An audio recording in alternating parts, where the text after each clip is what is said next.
New class changes 23rd of May. Hey guys, Petko here. Good morning and welcome everybody.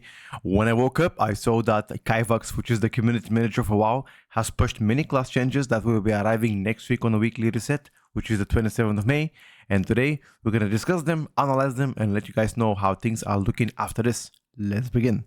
Alright, so we have first of all, Havoc DH.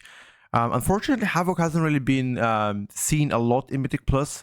Mostly due to how strong Devourer is, so most of the Havoc DH players are playing Devourer. However, they did buff their weaker hero talents Aldraki River by a pretty decent margin, I would say.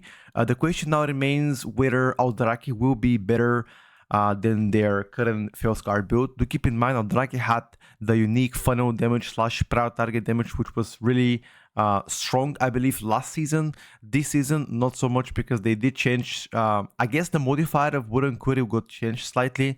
Now that is once again getting a buff, which means more funnel damage with Aldraki. Question remains whether Havoc will be now be better as a Aldraki or Felskar. Overall, I still think Devourer will be the preferred choice, however.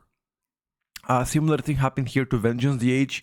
Now Vengeance this is the 4th consecutive buff for Vengeance, I believe, or 3rd. And this time around, they just buff Aldraki.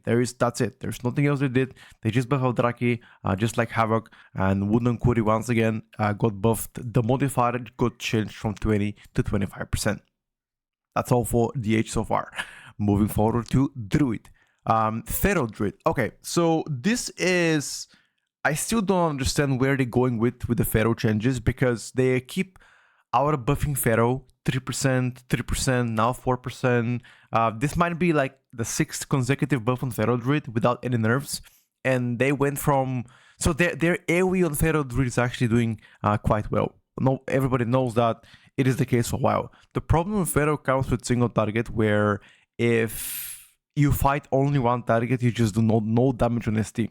And even if you add funnel on top of this, you still do no damage on ST. So question remains, why would they just out-buff you instead of just giving you a much needed single target adjustments, especially for raid? Because keep in mind, in raid Feral right now, I believe is between bottom 3 specs in mythic rating, which is not amazing. But overall, you're going to be better in AoE damage. You're going to have slightly better ST. That's it. Nothing else to be said. Mage tuning, finally. People have been asking for Mage tuning for a while. Let's dive in and see exactly what they changed. Mage. Developers knows, in addition to overall damage buff, we would like to get Sun Fury damage closer Spellbringer. So they're buffing all damage on both hero talent specs by 5%. They're buffing also Arcane Missile by 10%. And they're buffing the Sun Fury Burden by like 5% extra value from 25 to 30. And Arcane Pulse also to do 5% more damage from 15 to 20. Okay, so this is pretty good for Arcane Mage. Obviously, slightly more damage. I don't think Arcane was doing no damage. The problem with Arcane Mage right now is definitely the fact that you actually don't do any, like, that you don't have any defensive capabilities. That's pretty much the biggest red flag, I would say, so far. I'm gonna quickly check for you. I believe that out of all the specs, they die the most. Yeah, so I just confirmed with you, Arcane Mage out of all the specs has almost 30% more deaths than anything else in Mythic rating. In Mythic Plus as well, I played recently with Arcane on a 20 key, and they were dying to a thin air. They couldn't even live the second boss in Magister Terrace when a dot was on them. So that's how bad it is. Fire Mage, they're buffing Pyro Blast by 8%, and they're buffing Frostfire Bolt by 5%. Healthy buffs, I don't think that's gonna change much for Fire. Fire is still to be one of the worst DPSers so far this season. Frost Mage, Frostfire performance is further behind than Spellslinger, so they're trying to equalize both hero talents, I guess. They're buffing Frostfire damage by 5%, and Duality Pyro Blast damage increased by 25. Wow, okay. And then Shatter damage bonus increased to 40 from 15%. Wow. Heatsink flooded damage bonus increased to 25 was 10. There's actually a very big buffs coming for Frostfire, Frostmage. Wow. I did not expect that. I need to speak to the Mage Theory Crafter and see exactly what's going to happen with Frost, but to me, everybody obviously played Stinger, But after those buffs, I don't know. It might sound like a swap POV. Although, let me actually check in MAGE Discord. I don't know if they have posted anything, but I will let you guys know right now. I'm gonna go to the MAGE Discord general chat. Frost, I think, pin messages. Aha, here we go. Comparison with the AoE, okay. And so this is the single target. Okay, Slinger's still ahead. Okay, never mind. I thought that would be different. Never mind. In mass AoE, yeah, so it's like Slinger angle once again. Unless these guys are maybe this is wrong. I don't know. Maybe not updated. Not sure. Frostfire buffs are roughly around 10% both ST and AoE. Frostfire will be significantly behind Spellslinger. Okay, never mind. Fake news. He still plays Slinger. Whatever. Moving forward, Ret Paladin. Heroes where the sun has been trailed behind Templar and overall throughput. To improve its output, we are extending its effective damage windows. Okay. So, Wake of Ashes is going to generate... is going to cause the next 3 holy power spending abilities to apply downlight from 2. Endless Gleam now extends downlight duration by additional 0.5 seconds when Divine Storm strikes at least 2 downlights. It was 0.3 seconds. Okay. I don't think that's going to be enough to change you to go play Heroes of the Sun instead of Templar. But for the people that are playing it, not too bad. Holy Priest. They're fixing the mana efficiency. Right? Flash Heal and Benediction are going to cost less mana. And so is Prayer of Mending.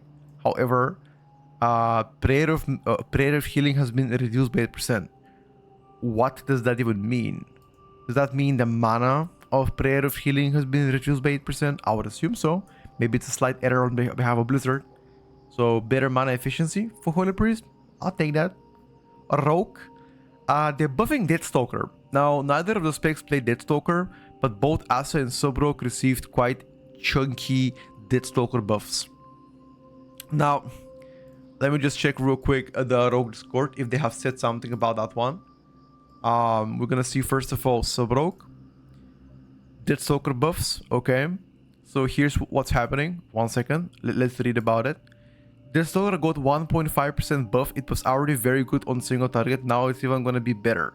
It is around 6% ahead of Trickster in single target with the right gear setup. And a reminder, Deathstalker wants around 1000 haste. Okay. Instead of regular 700. And it's very bad at doing any form of AoE. So maybe you just play for pure ST, maybe rate wise. That's about it. So maybe you still get to play Trickster in Mythic Plus and Stalker now in rate over time. Let me just check Azarok what they talk about Deathstalker buffs. Here we go. We are safe from having to play Deathstalker. Okay, so TLDR is still not gonna be playing Fate Stalker. Sorry, Deathstalker. You're gonna play Fate. Yeah, here we go. Fatebound ST is still better, and Fatebound Mythic Plus still seems to be better. However, quite closer compared to Deathstalker. So you might end up playing both just if you feel like you don't like to play Fate, I guess. Ele Shaman. Farseer Ancestral Spirits from the Farseer Hero Talent 3 are now benefiting from critical damage increase of the Elemental Fury Talent. This is not gonna change absolutely anything. Farseer is still gonna be behind Stormbringer, unless I believe there are further changes for Farseer. I think only this might not be enough for them. But I think Farseer is a talent that I wish it get to be visited more, because I think that would be better to play that in the rate compared to Stormbringer, personally, but that's my opinion. Developer notes, we're adjusting the mana cost to some of the Restoration Shaman abilities. So Chain Heal, Healing Wave, Riptide has been reduced by 5% less mana to cost. So more mana efficient. And last but not least, we have here Warrior. Iron's Warrior as a Colossus is gonna get a buff. Mortal Strike and Slam are gonna do slightly more damage if you play Colossus. And Fury Mountain Tane got buffed. Thunder Blast now does 30% more damage. On top of this, both Protection, Colossus, and Mountain 10 got buffed, relatively to what it was also for Arms and Fury, combined together. That's actually pretty good. I mean, I think Prot Warrior needed the damage buffs, that's fine. When it comes down to Fury Warrior, the problem with buffing Thunder Blast sometimes is like in Mass AoE, I remember from PTR, we used to ignore casting, like we used to deliberately overcap on Rage, and you would cast Bloodthirst, or you spam Bloodthirst just to get the Thunder Blast procs. And then if you get the proc where your Bloodthirst becomes like 3 free casts back to back to back, you spam that and, you know, hoping to get a Thunder Blast proc. I hope that degenerate playstyle is not the case. I hope that. Anyway, guys, that is everything so far. Not really massive changes that we're expecting, but some minor tuning on behalf of main specs. Hope you guys enjoy this, and once again, I'll see you next time. There are something important to talk about in WoW. Bye for now.